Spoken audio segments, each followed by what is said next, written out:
Hi hello ಎಲ್ಲರೂ ಹೇಗಿದ್ದೀರಾ? ಎಲ್ಲರೂ ಚೆನ್ನಾಗಿದ್ದೀರಾ ಅಂದ್ಕೊಳ್ತೀನಿ. ಸೊ ನಾನು ಕೂಡ ಚೆನ್ನಾಗಿದ್ದೀನಿ ಅಂತ ಹೇಳ್ತಾ ವ್ಲಾಗ್ ಶುರು ಮಾಡೋಣ. ಏನಪ್ಪ ಈ ವ್ಲಾಗ್ ಅಂದರೆ ಮನೆಯಲ್ಲಿ ಅಂದರೆ ಮಾಲೆ ಶಬರಿಮಲೆಗೆ ಹೋಗ್ತಾಯಿದ್ರು, ಮಾಲೆ ಹಾಕ್ತಾಯಿದ್ರು. ಸೊ ಅದಕ್ಕೋಸ್ಕರ ಹಿಂದಿನ ದಿನದ ಪ್ರಿಪ್ರೇಷನ್ಸೇ ಆಗಿರ್ಬೋದು, ನಮ್ಮ ಕಡೆ ಯಾವ ಥರ ಮಾಲೆ ಹಾಕಿ ಯಾವ ಥರ ಹೋಗ್ತಾರೆ ಏನೋ ಅನ್ನೋದ್ರ ಬಗ್ಗೆ ಸ್ವಲ್ಪ ವೀಡಿಯೋ ಅದಷ್ಟೇ. ಸೊ ಹಾಗೆಯೇ ಇದು ಬಂದು ಹಿಂದಿನ ದಿವಸದ ವ್ಲಾಗ್ ಹಾಕಿದ್ನಲ್ಲ, ಆ ವ್ಲಾಗ್ ಕಂಟಿನ್ಯೂಷನ್ನೇ ಆಗಿರುತ್ತೆ. ಸೊ ಇದು ಹಾಕಿದ್ರೆ ಫುಲ್ಲು ಲೆಂತ್ ಆಗಿಬಿಡುತ್ತೆ ಅನ್ನೋ ಒಂದು ಕಾರಣಕ್ಕೋಸ್ಕರ ಇದೊಂದು ಹಾಕಲಿಲ್ಲ. ಹಾಗೆ ಇದು ಬಂದು ಗುರುವಾರ ಸಂಜೆ. ಇದು ಗುರುವಾರ ಸಂಜೆ ನಾನು ಮನೆ ಕ್ಲೀನ್ ಮಾಡ್ಕೋಬೇಕಾದ್ರೆ ಗುರುವಾರನೇ ಕ್ಲೀನ್ ಮಾಡ್ಕೋತಾ ಇದ್ದೀನಿ. ಯಾಕಂದರೆ ಶುಕ್ರವಾರ ಆಗೋದಿಲ್ಲ, ಶುಕ್ರವಾರ ನೈಟೇ ಅವರು ಮಾಲೆ ಹಾಕೋಂಥದ್ದು. ಶುಕ್ರವಾರ ನೈಟು ಅಂದರೆ 12 ಗಂಟೆಗೆ ಮಾಲೆ ಹಾಕಿದ್ರೆ ಶನಿವಾರಕ್ಕೆ ಬೀಳುತ್ತಲ್ಲ, ಶನಿವಾರ ಮಧ್ಯಾಹ್ನ ಹಂಗೆ ಮಧ್ಯಾಹ್ನ ಅಲ್ಲ, ಒಂದು 10 ಗಂಟೆ ಹಂಗೆ ಹೊರಡ್ತಾರೆ. ಅದಕ್ಕೋಸ್ಕರ ಶುಕ್ರವಾರ ನೈಟೇ ಹಾಕ್ಕೊಬಿಡ್ತಾರೆ ಮಾಲೆ. ಅದಕ್ಕೋಸ್ಕರ ಶುಕ್ರವಾರ ಏನು ಕೆಲಸ ಮಾಡ್ಕೊಳ್ಳೋದಕ್ಕಾಗಲ್ವಲ್ಲ, ಅದಕ್ಕೋಸ್ಕರ ಎಲ್ಲ ಗುರುವಾರನೇ ಮಾಡ್ಕೊಬಿಡೋಣ ಅಂತ ಅಂದ್ಬಿಟ್ಟು ಮಾಡ್ಕೋತಾ ಇದ್ದೀನಿ. ನಾನು ಬಂದು 1-2 ದಿನದ ಮುಂಚೆನೇ ಕೆಲಸ ಎಲ್ಲ ಸ್ಟಾರ್ಟ್ ಮಾಡ್ಕೊಂಡಿದ್ದು. ನನಗೆ ಸ್ವಲ್ಪ ಈಸಿ ಅಂತ ಅನಿಸ್ತಿತ್ತು. ಬಟ್ ನಾನು ಹೇಳಿದ್ನಲ್ಲ, ಈ ಸಲ ಹೇಳ್ತೀನೋ ಗೊತ್ತಿಲ್ಲ. ನಾಳೆ ಏನಾದರೂ ಫಂಕ್ಷನ್ ಇತ್ತು ಅಂದರೆ ಇವತ್ತು ಮಾತ್ರ ಕ್ಲೀನ್ ಮಾಡ್ಕೋಬೇಕು, ಇಲ್ಲಾಂದರೆ ನನಗೆ ಸ್ಯಾಟಿಸ್ಫ್ಯಾಕ್ಷನ್ ಆಗೋಲ್ಲ. ಸೊ ಆ ಒಂದು ಕಾರಣಕ್ಕೋಸ್ಕರ ಎಲ್ಲ ಕೆಲಸ ಹಾಕ್ಕೊಂಡು ಮಾಡ್ಕೋತಾ ಇದ್ದೀನಿ. ಸ್ವಲ್ಪ ಕೆಲಸ ಜಾಸ್ತಿ ಅನ್ನಿಸ್ತು. ಒಂದೇ ದಿವಸ ಮಾಡಿಕೊಂಡು ಮತ್ತೆ ಅದೇನಾದರೂ ಫಂಕ್ಷನ್ ಅದು ಇದು ಬಂತಂದರೆ ಅಡ್ಡಾಡಬೇಕಲ್ಲ, ಆ ಕಡೆ ಈ ಕಡೆ ಆ ಕೆಲಸ ಈ ಕೆಲಸ ಮಾಡೋದು ಸ್ವಲ್ಪ ರಿಸ್ಕ್ ಆಗಿಬಿಡುತ್ತೆ. ಸೊ ಅದೇ ಥರನೇ ಆಯಿತು ನನಗೂ. ಸೊ ಏನು ಮಾಡೋದು, ಅದಕ್ಕೋಸ್ಕರ ಎಲ್ಲ ಕ್ಲೀನ್ ಮಾಡ್ಕೋತಾ ಇದ್ದೀನಿ. ಈ ಸಲ ಫಿಶ್ ಟ್ಯಾಂಕ್ ಬಂದು ಸ್ವಲ್ಪ ಚೇಂಜ್ ಮಾಡೋಣ, ಲೊಕೇಟ್ ಸ್ವಲ್ಪ ಚೇಂಜ್ ಮಾಡೋಣ ಅನ್ನೋ ಒಂದು ಕಾರಣಕ್ಕೋಸ್ಕರ ಇದು ಚೇಂಜ್ ಮಾಡ್ತಾಯಿದ್ದೀನಿ. ಆ ಕಡೆ ಇದ್ದಿದ್ದು ಫಿಶ್ ಟ್ಯಾಂಕ್ ತೆಗೆದು ಈ ಸೈಡ್ ಇಡ್ತಾಯಿದ್ದೀನಿ. ಏನಕ್ಕದು ಚೇಂಜ್ ಮಾಡೋದು ನಾನು ನಿಜವಾಗ್ಲೂ ಗೊತ್ತಿಲ್ಲ. ಇದ್ದಿದ್ದು ಫಿಶ್ಗಳು 10 ಇತ್ತು, ಫಿಶ್ಶು 10 5 ಸತ್ತೋದ್ವು ಪಾಪ, ಇನ್ನು 5 ಮಾತ್ರ ಉಳ್ಕೊಂಡಿದ್ದಾವೆ. ಅದು ಏನೋ ಈ ಮೂಲೆ ಅದಕ್ಕೆ ಸರೋಗ್ಲಿಲ್ವೋ ಅಥವಾ ನೀರೇನಾದರೂ ಅದಕ್ಕೆ ಅಡ್ಜಸ್ಟ್ ಆಗಲಿಲ್ವೋ ಗೊತ್ತಿಲ್ಲ. ನನಗೆ ಈ ಮೂಲೆ ಅವು ಇವು ಅಡ್ಜಸ್ಟ್ ಅವೆಲ್ಲ ನಾನು ನಂಬಲ್ಲ. ನೀರು ಅಡ್ಜಸ್ಟ್ ಆಗಲಿಲ್ಲ ಅಂತ ಅಂದ್ಕೊಳ್ತೀನಿ ನನಗೆ. ಯಾಕಂದರೆ ಇಷ್ಟು ದಿನ ಒಂದು ನೀರಲ್ಲಿದ್ದು ಮತ್ತು ಇವಾಗ ಒಂದೇ ಸಲ ಬೇರೆ ಹೊಸ ನೀರಿಗೆ ಅಂದರೆ ಅವು ಅಡ್ಜಸ್ಟ್ ಆಗಬೇಕಲ್ಲ. ನಾನೆಲ್ಲ ನೀರಿಗೆ ಅಡ್ಜಸ್ಟ್ ಆಗದೆ ಆ ಥರ ಆಗಿದ್ದಾವ ಏನೋ ಅಂತ ಅಂದ್ಕೊಳ್ತೀನಿ. ಬಟ್ ರೀಸನ್ ಅಂತೂ ಗೊತ್ತಿಲ್ಲ, ಪರ್ಫೆಕ್ಟ್ ರೀಸನ್ ಗೊತ್ತಿಲ್ಲ. ಸೊ ಏನೂ ಮಾಡೋದಕ್ಕಾಗಲ್ಲ. ನಾನು ಈ ಬ್ಯುಸಿಯಲ್ಲಿ ಅದ್ರ ಕಡೆಯೂ ಸ್ವಲ್ಪ ಗಮನ ಕೊಡೋದಕ್ಕೂ ಆಗಲಿಲ್ಲ. ಏನಕ್ಕೆ ಆ ಥರ ಆಗೋದು ಅನ್ನೋದು ನಾನು ಅಬ್ಸರ್ವ್ ಮಾಡೋದಕ್ಕೂ ಆಗಲಿಲ್ಲ ಕೆಲಸದ ಮಧ್ಯೆ. ಒಂದೊಂದೇ ಸತ್ತೋಗ್ತಾಯಿದ್ವು ಪಾಪ ಹುಡುಗರು, ಒಂದೊಂದೇ ತೆಗ್ದು ಹಾಕ್ತಾಯಿದ್ರು. ಅದನ್ನು ನೋಡೋದಕ್ಕೂ ಸಹ ಆಗಲಿಲ್ಲ ನನಗೆ, ಅದೊಂದು ಬೇಜಾರು. ಸೊ ಅದಾದಮೇಲೆ ನೆಕ್ಸ್ಟು ಇಲ್ಲಿ ಫಿಶ್ ಟ್ಯಾಂಕೇನೋ ತೊಳೆಯೋದಕ್ಕೆ ಎತ್ಕೊತೀವಿ. ಹೆಂಗೆ ಬಿಚ್ಚೋದೇನೋ ಆರಾಮಾಗಿ ಬಿಚ್ಬೋದು, ಮತ್ತು ಅದನ್ನು ಜೋಡಿಸೋ ಅಷ್ಟೊತ್ತಿಗೆ ಸಾಕಾಗೋಗುತ್ತೆ. ಇದೊಂದು ಸ್ವಲ್ಪ ತೊಳ್ಕೊಡೋದು, ಇದೊಂದು ಸ್ವಲ್ಪ ಜೋಡಿಸೋದು, ಅಷ್ಟು ಬಿಟ್ಟರೆ ಕೆಲಸ ನಂದು. ಇನ್ನು ಫಿಶ್ ಟ್ಯಾಂಕ್ ಕೆಲಸ ನನಗಿರಲ್ಲ. ಯಾಕಂದರೆ ನೀರು ಕೆಳಗಡೆಯಿಂದ ತರಬೇಕಲ್ಲ, ನಮ್ಮ ಸಂಪಿಂದ ನೀರು ಹಾಕಲ್ಲ ಇದಕ್ಕೆ, ಟ್ಯಾಂಕಿ ನೀರಿಂದ ತೊಗೊಂಬಂದು ಹಾಕೋದು. ಕೆಳಗಡೆಯಿಂದ ಮೆಟ್ಲು ಹತ್ಕೊಂಬರ್ಬೇಕಲ್ಲ, ಅದೇನಿದ್ರು ನಮ್ಮ ಮನೆಯವ್ರ ಕೆಲಸ, ಅವ್ರ ಡ್ಯೂಟಿ ಇದು. ನಾನು ಜಸ್ಟ್ ತೊಳೆದು ಅದು ಸೆಟ್ ಮಾಡ್ಕೊಳ್ಳೋದು ಅಷ್ಟೇ. ಸೊ ನನ್ನ ಕೆಲಸನೂ ಅಲ್ಲಿಗೆ ಮುಗೀತು. ಫಿಶ್ ಟ್ಯಾಂಕ್ದೆಲ್ಲ ಸೆಟ್ ಮಾಡಿ ಅದೆಲ್ಲ ಕೂರಿಸಿ ಎಲ್ಲ ಕ್ಲೀನ್ ಮಾಡಿಕೊಟ್ಟು ಬಂದೆ ಈ ಕಡೆಗೆ. ಮತ್ತು ಅಡುಗೆ ಮನೆಗೆ ಬಂದರೆ ಪಾತ್ರೆಗಳು ನನ್ನನ್ನೇ ಕರೀತಾ ಇದ್ದಾವೆ, ನಾನಿಲ್ಲಿದ್ದೀನಿ ನೋಡು ಅಂತಂದ್ಬಿಟ್ಟು. ಸೊ ಇನ್ನೇನು ಮಾಡೋದು, ಕೆಲಸಗಳ ಮಧ್ಯೆ ಪಾತ್ರೆನೂ ಬಿಡೋದಕ್ಕಾಗಲ್ಲ. ಪಾತ್ರೆ ಕ್ಲೀನ್ ಆದ್ರೇನೆಲ್ಲ ಮನೆ ಕೆಲಸ ಸ್ವಲ್ಪ ಖಾಲಿ ಆಯಿತು ಅಂತ ಅನ್ಸೋದು. ಅದೇ ರೀತಿ ಪಾತ್ರೆನೂ ಸಹ ಎಲ್ಲ ತೊಳೆದು ಇಟ್ಕೊಂಡು ಹಾಗೆಯೇ ತೊಳ್ಕೊಂಡು ಜೋಡಿಸ್ಕೊಬಿಡ್ತಾಯಿದ್ದೀನಿ. ಅಂದರೆ ನಮ್ಮ ಮನೆಯವರು ಸೆಕೆಂಡ್ ಟೈಮ್ ಇದು ಮಾಲೆ ಹಾಕ್ತಾಯಿರೋದು. ಮುಂಚೆ ಆವಾಗ ಹಳೆ ಮನೇಲಿ ಇರಬೇಕಾದ್ರೆ ಹಾಕಿದಂತೆ, ಅಂದರೆ ನನ್ನ ಮದುವೆಗೂ ಮುಂಚೆ ಹಾಕಿದ್ರು. ನನ್ನ ಮದುವೆ ಆದಮೇಲೆ ಇದೇ ಫಸ್ಟ್ ಸಲ ಹಾಕಿರೋದು. ನನಗೆ ಫಸ್ಟ್ ಎಕ್ಸ್ಪೀರಿಯೆನ್ಸ್ ಇದು. ಸೊ ಅಷ್ಟರಲ್ಲಷ್ಟು ಏನೂ ಗೊತ್ತಿರಲಿಲ್ಲ ನನಗೆ. ಅದಕ್ಕೋಸ್ಕರ ಅಮ್ಮನ ಕರೆಯೋಣ ಅಂದರೆ ಅಮ್ಮನಿಗೆ ಸ್ವಲ್ಪ ಪ್ರಾಬ್ಲಮ್ ಆಯಿತು, ಅವರು ಬರೋದಕ್ಕಾಗಲಿಲ್ಲ. ದೊಡ್ಡಮ್ಮ ಎಲ್ಲ ಬಂದಿದ್ದರು, ಅವರೇ ಸ್ವಲ್ಪ ಅದು ಇದು ಎಲ್ಲ ಹೇಳ್ಕೊಟ್ರು. ನನಗೆ ಇದ್ರ ಬಗ್ಗೆ ಅಷ್ಟು ಗೊತ್ತಿಲ್ಲ. ಗೊತ್ತಿರೋದಾದರೆ ಏನೋ ಅನ್ಬೋದು, ಗೊತ್ತಿಲ್ಲದೆ ಇರೋರು ಒಬ್ರ ಹತ್ರ ಹೇಳ್ಸ್ಕೊಂಡು ಮಾಡಬೇಕು ಅಂತಾರಲ್ಲ, ಅದೇ ಥರ ಅದು ಬೇರೆ, ಇದು ತುಂಬ ನಿಷ್ಠೆಯಿಂದ ಬೇರೆ ಮಾಡಬೇಕು. ಅದಕ್ಕೋಸ್ಕರ ದೊಡ್ಡಮ್ಮನ ಕರೆಸ್ಕೊಂಡು ಎಲ್ಲ ಸಜೆಷನ್ ಹೇಳ್ಸ್ಕೊಂಡು ಮಾಡಿದ್ದಾಯಿತು. ಹಾಗೆ ಇಲ್ಲಿ ಸಂಜೆ ನೈಟ್ ಬಂದು 10 ಗಂಟೆಲಿ ಹೋಗಿ ತಲೆಗೆ ಸ್ನಾನ ಮಾಡ್ಕೊಂಬಂದು ಅಡುಗೆ ಮನೆ ಎಲ್ಲ ಕ್ಲೀನ್ ಮಾಡ್ಕೊಂಡಿದ್ನಲ್ಲ, 10 ಗಂಟೆಯಲ್ಲಿ ತಿಂಡಿ ಮಾಡಿಕೊಟ್ಬಿಡೋಣ ಸ್ವಲ್ಪ ಅವ್ರಿಗೆ. ಬಸ್ಸಲ್ಲಿ ಹೋಗ್ತಾ ಟೈಮ್ ಪಾಸಿಗೆ ಚೆನ್ನಾಗಿರುತ್ತೆ ಅಂತಂದ್ಬಿಟ್ಟು ತಿಂಡಿ ಮಾಡೋದಕ್ಕೆ ಅಂತ ಎಲ್ಲ ರೆಡಿ ಮಾಡ್ತಾಯಿದ್ದೀನಿ. ಸೊ ತಿಂಡಿ ಮಾಡಬೇಕಾದ್ರೆ ನಮ್ಮ ಉಸಿರು ಸಹ ಅದಕ್ಕೆ ಬೀಳದೆ ಮಾಡೋದು ತುಂಬ ನಿಷ್ಠೆ. ನಾವೆಷ್ಟು ನಿಷ್ಠೆಯಿಂದ ಇದ್ದರೆ ಅಷ್ಟು ಒಳ್ಳೆಯದಲ್ಲ. ಅದಕ್ಕೋಸ್ಕರ ಮಾಸ್ಕ್ ಹಾಕ್ಕೊಂಡೇ ಮಾಡ್ತಾಯಿದ್ದೀನಿ. ಅಯ್ಯಪ್ಪ ಸ್ವಾಮಿ ಅಂದರೆ ತುಂಬಾ ನಿಷ್ಠೆ. ನಾವೆಷ್ಟು ನಿಷ್ಠೆ ಇದ್ದರೆ ಅಷ್ಟು ಒಳ್ಳೆಯದು ಅಂತ ಹೇಳ್ತಾರೆ. ಸೊ ನಾವು ಎಷ್ಟು ನಿಷ್ಠೆಯಿಂದ ಪೂಜೆ ಮಾಡಿದ್ರೆ ಅಲ್ಲಿ ಪ್ರತಿಫಲ ಸಿಗುತ್ತಂತೆ. ಮೀನ್ಸ್ ಅವರು ಕಾಯಿ ಹೊಡಿತಾರಲ್ಲ, ತುಪ್ಪದ ಕಾಯಿ ಹೊಡಿತಾರಲ್ಲ, ಗಡ್ಡೆ ಕಟ್ಟೋದು ಇಲ್ಲ ಅದು ನೀರು ಥರ ಇರೋದು, ಇವ್ರುಗಳ ವ್ಯಾಲ್ಯೂ ಎಲ್ಲ ಕಾಯಲ್ಲಿ ಗೊತ್ತಾಗ್ಬಿಡುತ್ತಂತೆ. ಇವ್ರುಗಳಲ್ಲ, ನಮ್ಗಳ ವ್ಯಾಲ್ಯೂ ಎಲ್ಲ ಕಾಯಲ್ಲಿ ಗೊತ್ತಾಗ್ಬಿಡುತ್ತಂತೆ.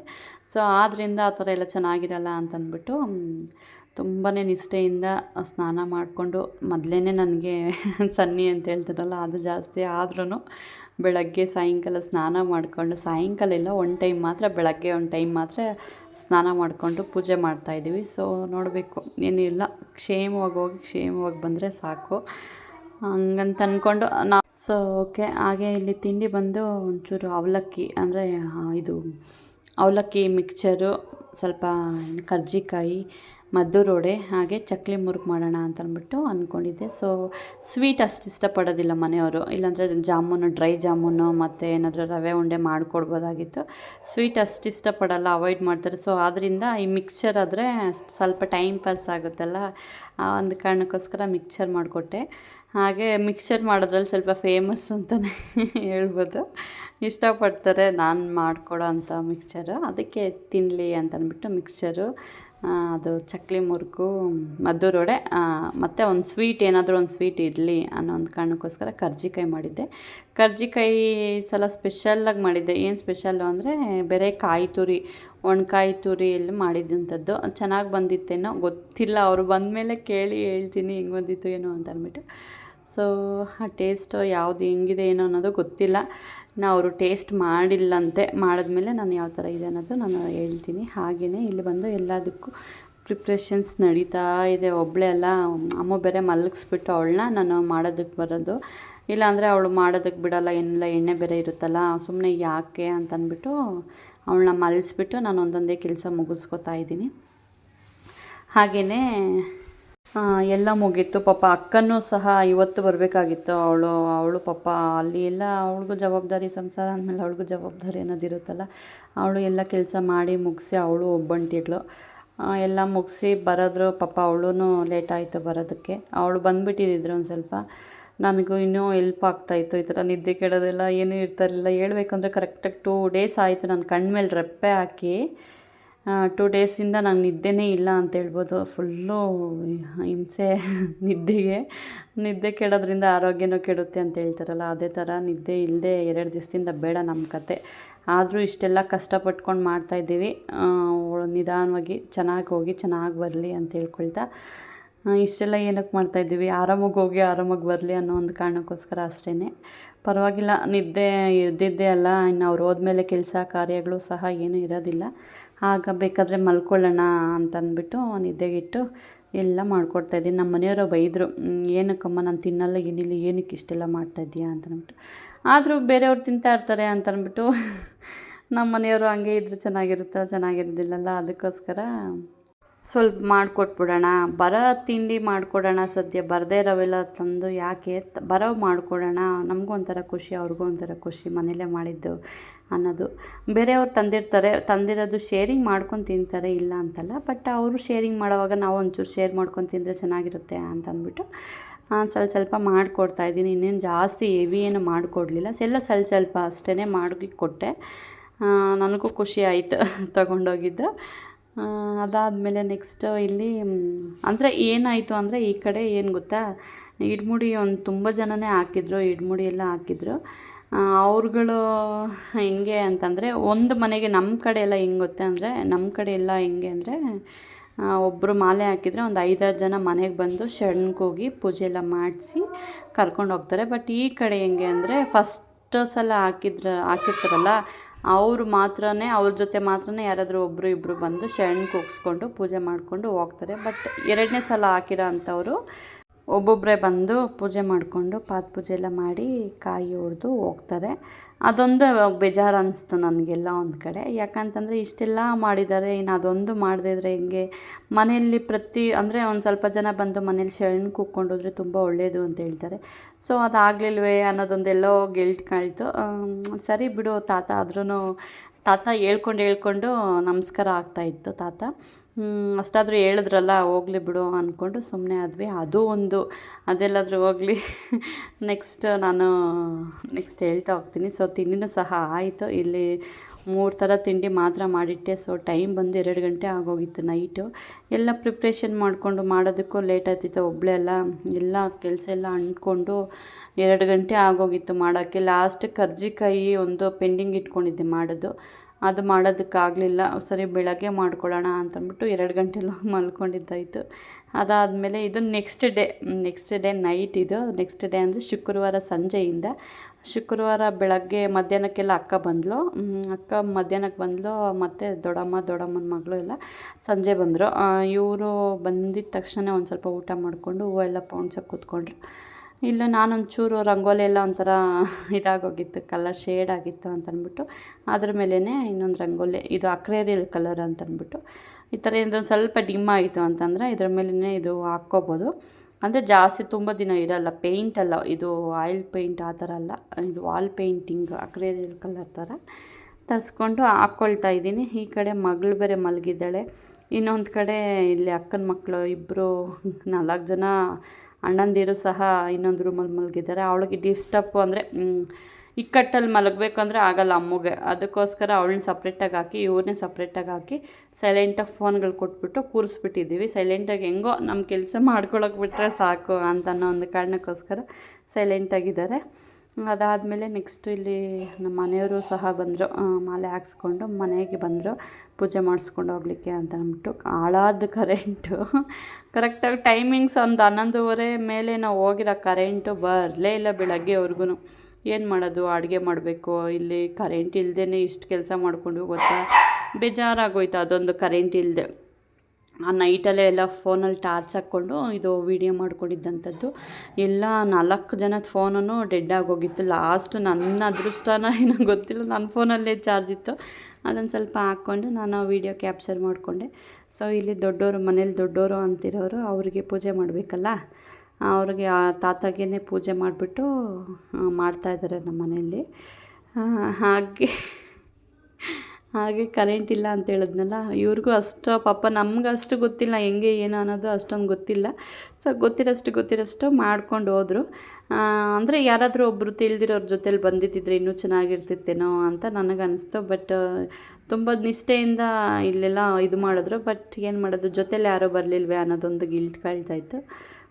ಎಲ್ಲಾದರೂ ಹೋಗಲಿ ಬಿಡು, ಬಂದು ಸುಮ್ಮನೆ ಮನಸ್ಸಲ್ಲಿ ಅವೆಲ್ಲ ಇಟ್ಕೋಬಾರ್ದು ಹೋಗೋ ಟೈಮಲ್ಲಿ ಅಂದ್ಕೊಂಡು ಸುಮ್ಮನೆ ಆದೆ. ನೆಕ್ಸ್ಟು ಅವರು ಸಹ ಪಾದಪೂಜೆ ಮಾಡಿ ಆಶೀರ್ವಾದ ತಗೊಂಡು ಅವರಪ್ಪ ಹತ್ರ ಕೈ ತೊಳ್ಕೊಂಡು ಬಂದಿಲ್ಲಿ ಪೂಜೆ ಮಾಡ್ತಾಯಿದ್ದಾರೆ. ಕಾಲು ತೊಳೆದಿದ್ದ ಮೇಲೆ ಕೈ ತೊಳ್ಕೊಂಡು ದೇವರಿಗೆ ಕಡ್ಡಿ ಹಚ್ಬೇಕಂತೆ.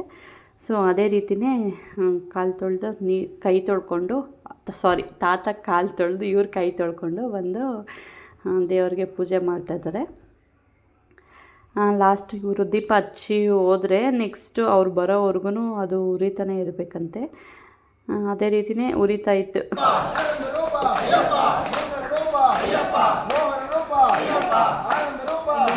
ನೀನೊಂದು ದೊಡ್ಡಮ್ಮ ಲತ ಎಲ್ಲರೂ ಒಂದೊಂದು ಹಾಕಿ ಕಾಸು ಇವಾಗೇನ ಕೊಡೋದು, ಇವಾಗೆಲ್ಲ ಕಾಸು ಲಾಸ್ಟ್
ಗಂಜಲ ದಾರಿ ಹೇಗೆ ಸರ್ ಗಂಜಲಗಳು ಆಗ ಅವ್ರು ಹಾಕ್ತಾರೆ ಹೇಳಿ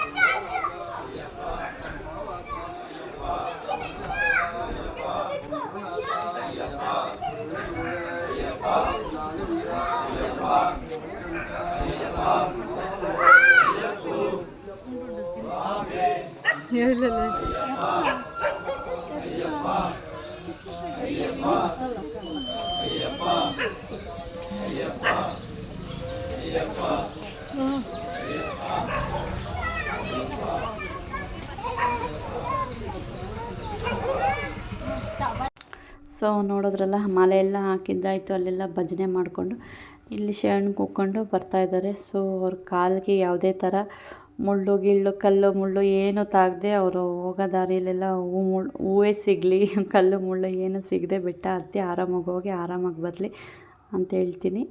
ಸೊ ಹಾಗೆ ಇಲ್ಲೆಲ್ಲ ಬಸ್ಗಳು ಬಂತು, ಬಸ್ಗಳಿಗೆಲ್ಲ ಪೂಜೆ ಮಾಡಿಕೊಂಡು ಅವರು ಬಸ್ ಹತ್ತಲಿಕ್ಕೆ ಅಂತಂದ್ಬಿಟ್ಟು, ಅಂದರೆ ಬಸ್ ಪ್ರದಕ್ಷಿಣೆ ಹಾಕಿ ಅವರು ಬಸ್ ಹತ್ತಬೇಕು.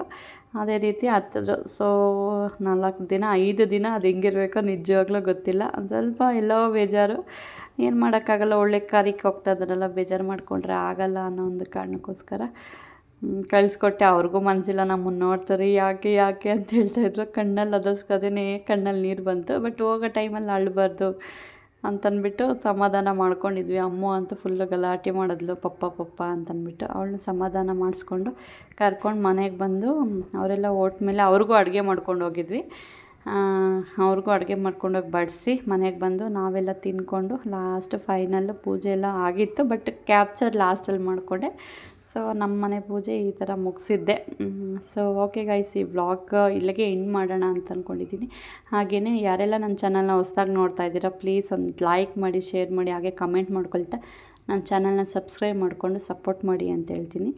ಹಾಗೆ ಈ ವಿಡಿಯೋ ಯಾರಿಗೆಲ್ಲ ಇಷ್ಟ ಆಯಿತಾ ಒಂದು ಸೆಕೆಂಡ್ ಸಬ್ಸ್ಕ್ರೈಬ್ ಮಾಡ್ಕೊಂಡು ವಿಡಿಯೋ ನೋಡಿ ಅಂತ ಹೇಳ್ತೀನಿ. Okay guys, thank you for the watching. Next ವ್ಲಾಗಲ್ಲಿ ಸಿಗೋಣ. Okay, thank you.